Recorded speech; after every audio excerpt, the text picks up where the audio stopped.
The area I use for the herb gardens here is at the back of the allotment.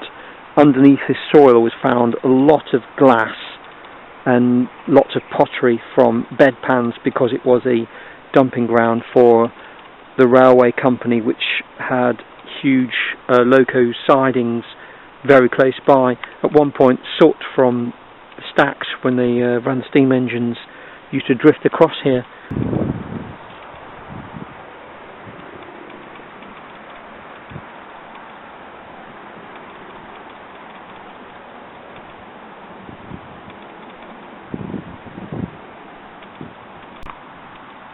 This is my chamomile. As you can see, it's spreading quite far across the herb garden, so I probably need to contain it within one area in a border.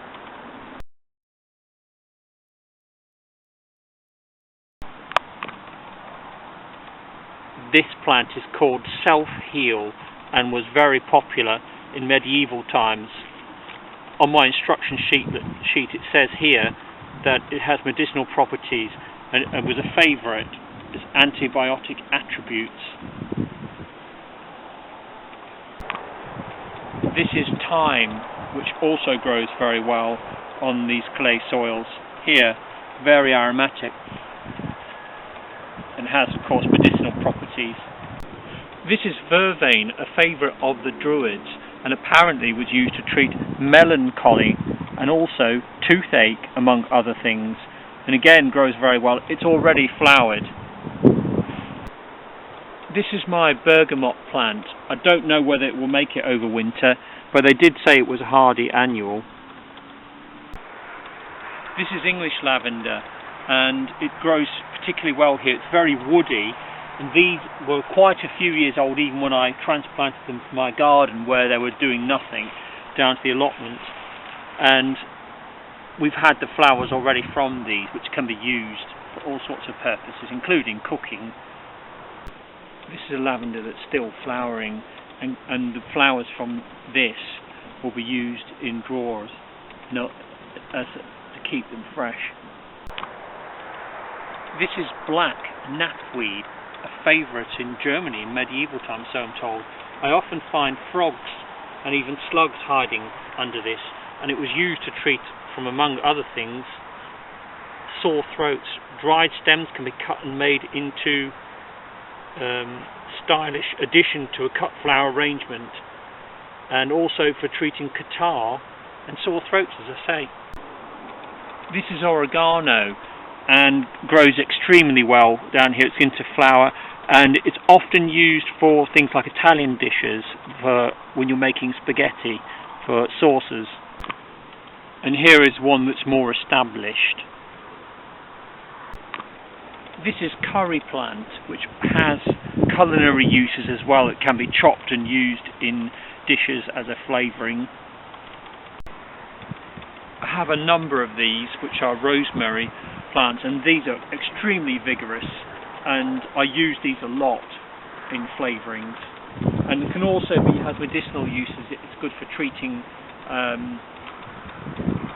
as a substitute, as a mouthwash, and it does have bactericidal properties, but also in cooking. And this is sage, and at the back of the plot I've got quite a bit of this, and it spreads along, and again it has culinary uses as a flavouring as well. And a lot of the herbs, even when you rub the leaves, you can really get quite a distinctive tang from them. This bush, which is a bay tree, came from my garden, and it was quite stunted. When I brought it down here, it's flourished here, and again bay is used as a flavouring, and you then remove the leaves after they've been used in the cooking, particularly with meat dishes.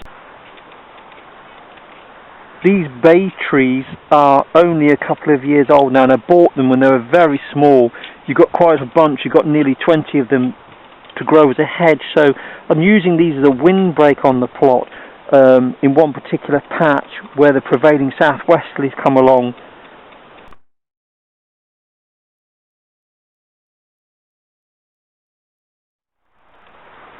I have a number of mint plants, and these are very, very vigorous in spreading here, so I have to keep them under control. I also tried putting some little olive bushes down, but they haven't been particularly successful. I believe that a bit like fig trees, they'd be more successful if potted. But they do grow here, and they have actually been around.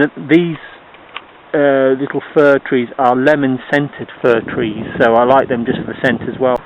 This is the oregano plant on the other side of the patch, which I've actually had to cut down.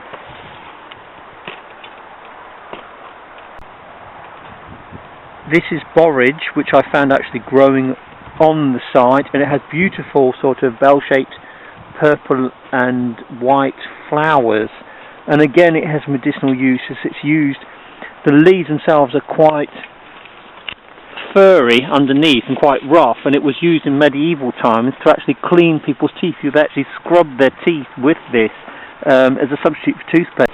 This is eucalyptus, which grows extremely well down here, and again has medicinal uses. And I've got this as a very small plant, and I picked it at the garden centre because when I rubbed this one as compared to all the other dozens, it was the most highly scented one, and I can sometimes in the evening even catch the scent of this as I come in.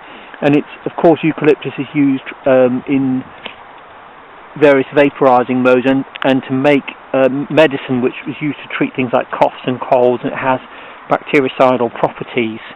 So you would classify that as well, obviously it can grow as a tree or a bush, but it has medicinal use.